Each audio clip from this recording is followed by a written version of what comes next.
नमस्कार दोस्तों, अरविंदम क्लासेस के यूट्यूब चैनल पर आपका स्वागत है। दोस्तों, आज अपन रीट के एक महत्वपूर्ण टॉपिक पर बात करना चाहेंगे। हिंदी विषय से रीट एग्ज़ाम में लगभग एक क्वेश्चन हर बार पूछा जाता है। बहुत इम्पोर्टेंट टॉपिक है एग्ज़ाम की दृष्टि से और व्यू ऑफ प्रिपरेशन। टॉपिक का नाम है पदबंध।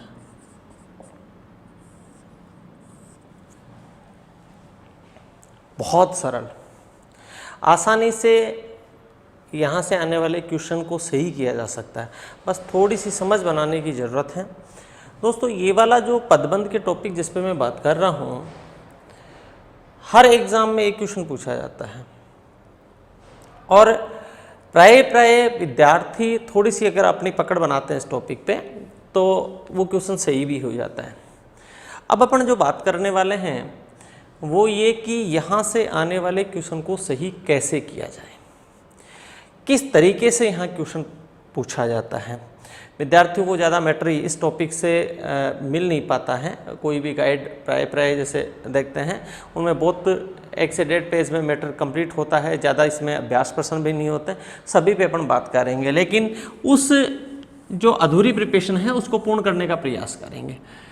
ध्यान रखें, पदबंध जो है वो 2 शब्दों से बना हुआ है, एक पद है और दूसरा बंध है। पद किसे कहते हैं, बंध से आप क्या समझते हैं? पदबंध से तात्पर्य, पदबंध को परिभाषित करें 2 या 2 से अधिक पदों के मेल से किसी एक व्याकरणिक इकाई का बोध होता हो तो उन्हें पदबंध कहा जाता है। किसका बोध होता हो साहब? व्याकरणिक इकाई का। व्याकरणिक इकाई का बोध होता हो। हाँ जी, व्याकरणिक इकाई से आप क्या समझते हैं, ये थोड़ा सा अपने लिए इंपॉर्टेंट है। 2 बात है, एक तो पदबंध में पद से क्या तात्पर्य है, दूसरा ये व्याकरणिक इकाई क्या है।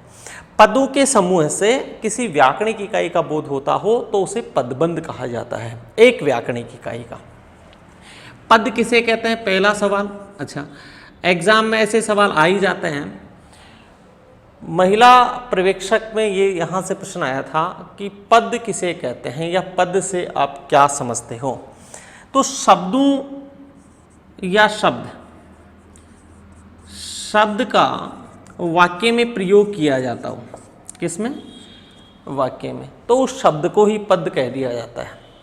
पद अलग से कुछ भी नहीं है, अर्थात शब्द ही पद बन जाता है जब उसका वाक्य में प्रयोग किया जाता है। मैं आपको बताऊं, कक्षा 6, 7, 8, 9 में हिंदी में अक्सर अभ्यास प्रश्न में या एग्जाम में प्रश्न आता है कि पद परिचय, रेखांकित पद, किसी वाक्य में कोई शब्द होते हैं उनमें किसी एक शब्द को रेखांकित कर दिया जाता है और फिर पूछा जाता है कि इस पद का परिचय क्या है। पद शब्द का परिचय नहीं पूछते, उस पद का परिचय। पद का परिचय का मतलब वाक्य में प्रयोग करने पर ही उस शब्द का तय होता है कि वास्तव में इस शब्द का यहाँ प्रयोग क्यों किया गया और यहाँ पर यह शब्द किस लिए प्रयुक्त हुआ है, क्या है ये शब्द। तो मैं आपको बताना चाह रहा हूँ कि शब्द का वाक्य में प्रयोग करेंगे तो शब्द ही क्या कहलाएगा, पद कहलाएगा। अब विभिन्न पदों का समूह है, बंध का मतलब समूह है, यहाँ पर बंध से किससे हैं, समूह से हैं। तो पदों के समूह से एक व्याकरणिक इकाई, व्याकरणिक इकाई जो शब्द की इकाई बनती है, जो शब्द होता है, जैसे संज्ञा, जैसे सर्वनाम, विशेषण, क्रिया और क्रिया विशेषण। दोस्तों, ये जो मैंने आपको बताया कि संज्ञा, सर्वनाम, विशेषण, क्रिया, क्रिया विशेषण, इसके अलावा और भी होता है, जैसे समुच्चय बोधक शब्द होता है, विस्मयादि बोधक शब्द होता है, संबंध बोधक शब्द होता है। ये सारे के सारे क्या हैं, अपने आप में व्याकरणिक इकाई है, व्याकरण की दृष्टि से एक इकाई बनती है। अब मैं बताना चाहूँगा यहाँ कि व्याकरणिक इकाई का मतलब यहाँ पदबंध जो है पदों का जो समूह है वो किसी एक व्याकरणिक इकाई, संज्ञा, सर्वनाम, विशेषण, क्रिया या क्रिया विशेषण का बोध कराता हो तो उसे पदबंध कहा जाता है। दोस्तों, जिस इकाई का बोध कराएगा वही उस पदबंध को नाम दे दिया जाएगा। फिर से समझो मेरी बात को कि जैसे मान लीजिए आपके पास संज्ञा है, आपको मैंने कहा जयपुर, जयपुर, जयपुर संज्ञा है, जयपुर क्या है? संज्ञा। अब मैंने आपको कहा गुलाबी नगर जयपुर। अब ये गुलाबी नगर जो है वो इस जयपुर के बारे में ही जानकारी दे रहा है। ये दोनों पद किसके बारे में बता रहे हैं? इस संज्ञा के बारे में ही बता रहे हैं। जब एक साथ तीनों को रेखांकित किया हुआ होगा तो अपन इसको संज्ञा पदबंध कह देंगे। मैं आपको बताऊं कि ये जो जयपुर है ना, ये तो है प्रधान पद, प्रधान पद, और गुलाबी और नगर ये वाला जो है ये होता है आश्रित पद। फिर से समझो, पदबंध में दो प्रकार के पद होते हैं, एक प्रधान पद होता है और दूसरा आश्रित पद। अब जो प्रधान पद होता है ना वो प्राय कौन सा होता है इसके बारे में भी जानना है। वाक्य में जो रेखांकित पद होगा या रेखांकित पदों का जो समूह होगा उसमें जो अंतिम पद होगा, कौन सा? रेखांकित पदों में अंतिम पद, जो अंतिम पद होगा ना वही कौन सा होगा? प्रधान पद। अब सुनिएगा, जो प्रधान पद होगा वही बताएगा, प्रधान पद ही बताएगा कि यहां पर पदबंध कौन सा है। मैंने बताया जी, जो रेखांकित पद होंगे उनका जो अंतिम पद होगा वो कौन सा होगा? प्रधान पद। अंतिम पद कौन सा है? अंतिम पद संज्ञा है, सर्वनाम है, विशेषण है, क्रिया है या क्रिया विशेषण है।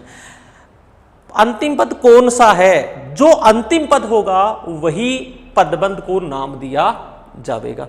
कैसे सर? जैसे मैंने आपसे कहा साहब, मोटा, ताजा आम खरीदना। ध्यान दो, मोटा, ताजा आम। पहली बात तो ये आपको हमेशा ध्यान में रखना है, जब भी पदबंध से कोई सवाल पूछा जाएगा, परीक्षा में कोई भी सवाल किया जाएगा तो वहां पर रेखांकित करके किया जाएगा। यहां पर रेखांकित कर दिया उन्होंने कितने पदों को? इन तीन पदों को, मोटा, ताजा, आम। अब इसमें प्रधान पद कौन हुआ? आम।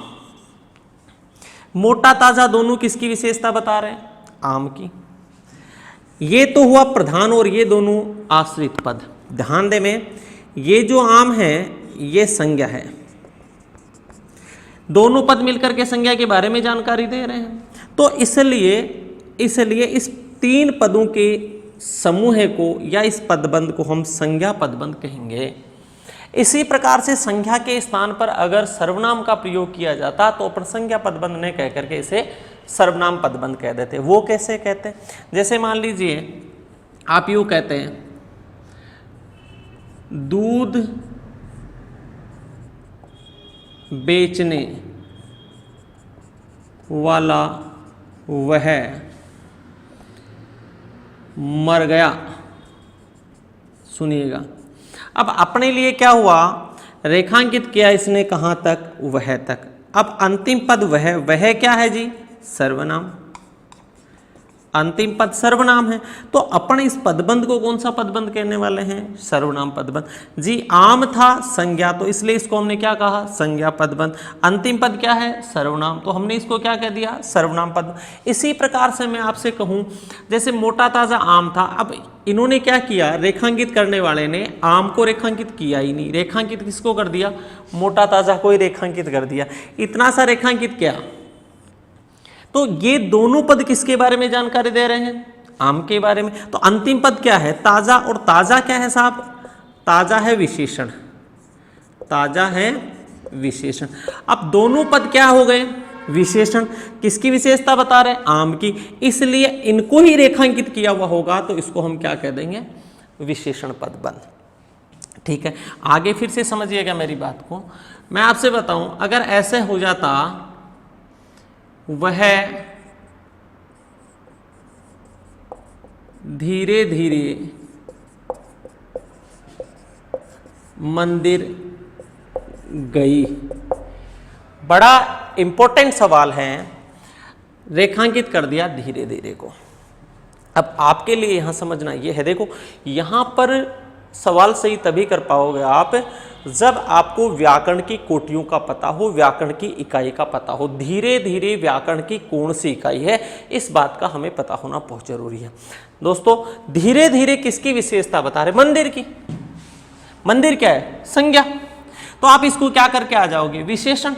दोस्तों धीरे धीरे कभी मंदिर नहीं होता, धीरे धीरे मंदिर नहीं होता, धीरे धीरे गई, जाने की विशेषता बता रहा है। और जाना क्या है? क्रिया। जो क्रिया की विशेषता बताता है उसको हम क्या कह देते हैं? क्रिया विशेषण। तो धीरे धीरे क्या है? क्रिया विशेषण। ध्यान दे में कितने पद हो गए इसमें? धीरे धीरे पद कितने हुए? दो। दो पद किसकी विशेषता बता रहे हैं? क्रिया की। इसलिए इसे अपन क्या कह देंगे? क्रिया विशेषण पदबंध। समझ में आई थोड़ी थोड़ी बात? मैंने आपको बताया अंतिम पद संज्ञा हो तो संज्ञा पदबंध, अंतिम पद सर्वनाम हो तो सर्वनाम पदबंध। जब दो पद विशेषण के रूप में प्रयुक्त हो, उनको रेखांकित या दो से अधिक भी हो और उनको रेखांकित किया हुआ हो, तो वो क्या हो जाता है? विशेषण पदबंध। क्रिया की विशेषता बताने वाले पदों को रेखांकित कर रखा हो तो वो क्या कहलाता है? क्रिया विशेषण पदबंध। मैं बताता हूं फिर से। अनीता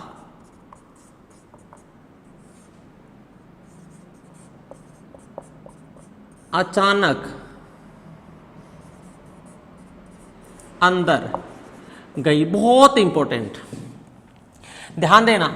यहां से अचानक अंदर, इन दोनों को रेखांकित किया तो अंदर जाना क्रिया की क्या बता रहा है? विशेषता। अंदर स्थान बता रहा है, कहां गई? अंदर।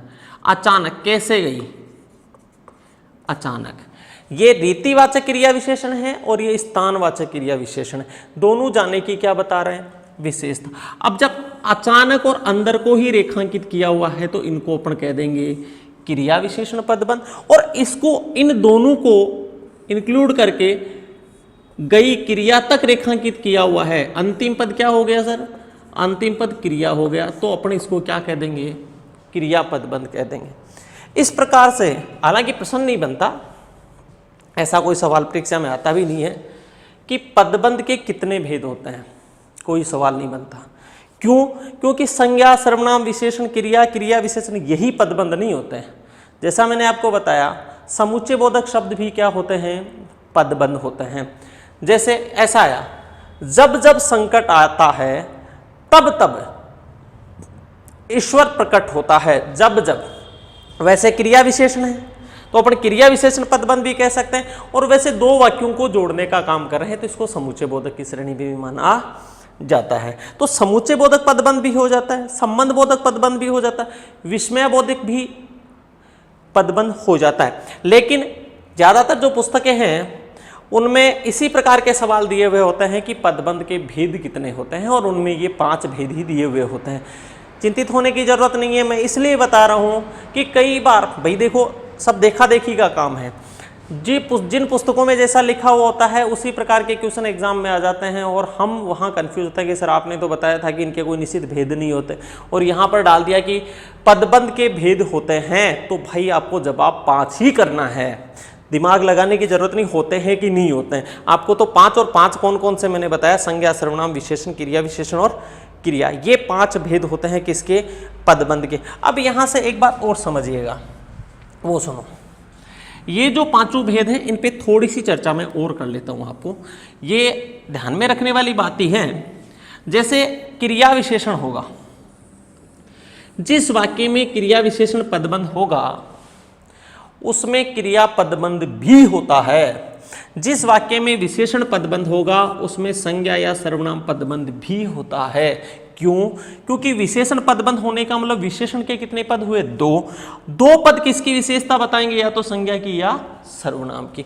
तो संज्ञा तक रेखांकित किया हुआ है तो वो संज्ञा पदबंध, और संज्ञा को छोड़ रखा है तो वो विशेषण पदबंध की श्रेणी में आ जाएगा। कैसे? मैं फिर से बताऊं आपको। जैसे मान लीजिएगा हरा भरा मैदान,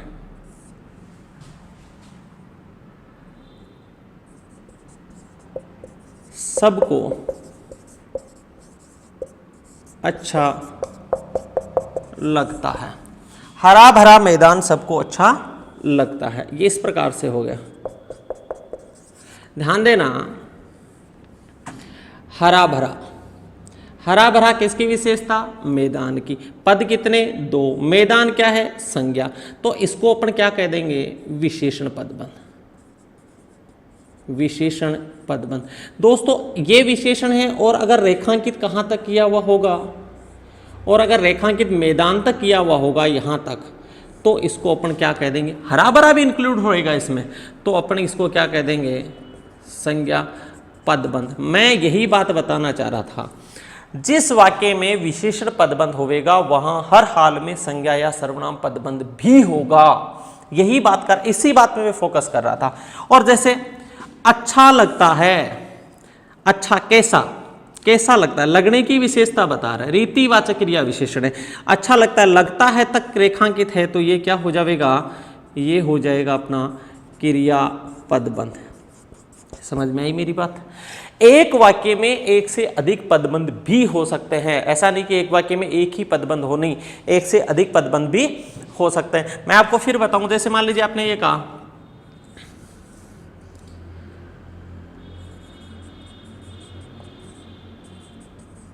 हाईवे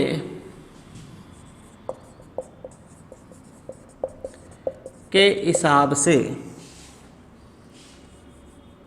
वह हाईवे के हिसाब से वह गरीब आदमी है। गरीब आदमी कितने पद हो गए? 2। एक गरीब और एक आदमी। अंतिम पद क्या है? आदमी। आदमी क्या है? संज्ञा। इसलिए इसको हम क्या कह देंगे? संज्ञा पदबंध कहेंगे। फिर से समझिएगा, जैसे यूं सवाल पूछ लिया जाता है, शेर की तरह दहाड़ने वाला वह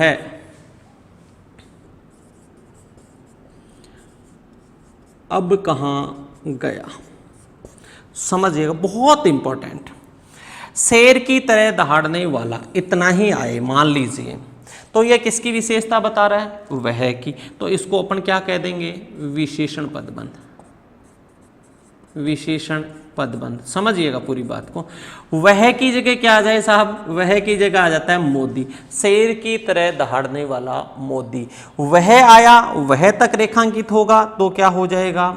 सर्वनाम पदबंध। और वह की जगह क्या आ गया? मोदी। तो ये क्या हो जाएगा? ये संज्ञा पदबंध हो जाएगा। अब कहाँ? अब समय बता रहा है, कहाँ? स्थान बता रहा है, किसकी? जाने की। जाना क्या है? क्रिया। तो ये दोनों पद रेखांकित होगा तो उसको अपन क्या कहेंगे? उसको अपन कहेंगे क्रिया विशेषण पदबंध। और गया तक रेखांकित हो, अब कहाँ गया, पूरा ये रेखांकित हो, ठीक है। ये वाला तो ये गया क्या है? क्रिया। तो अपन इसको क्या कह देंगे? क्रिया पदबंध। देखिएगा, अब यहाँ पर आपकी एक बात समझ में आई होगी कि सर इस वाक्य में सारे की पदबंध हैं।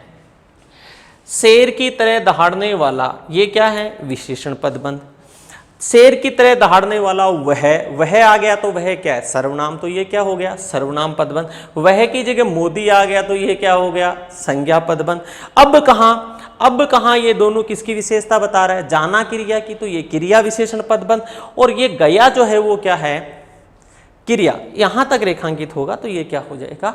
क्रिया पदबंध। तो इस प्रकार से अपन पदबंध के बारे में अपन ने बेसिकली इंट्रोडक्शन किया है, और इससे जुड़े हुए सवाल भी अपन आने वाले वीडियो में करने वाले हैं। बहुत सारे क्वेश्चंस होंगे, उन क्वेश्चन पे अपन चर्चा करेंगे, एक एक क्वेश्चन का जवाब देंगे। ओके, तब तक के लिए धन्यवाद। जय श्री राम।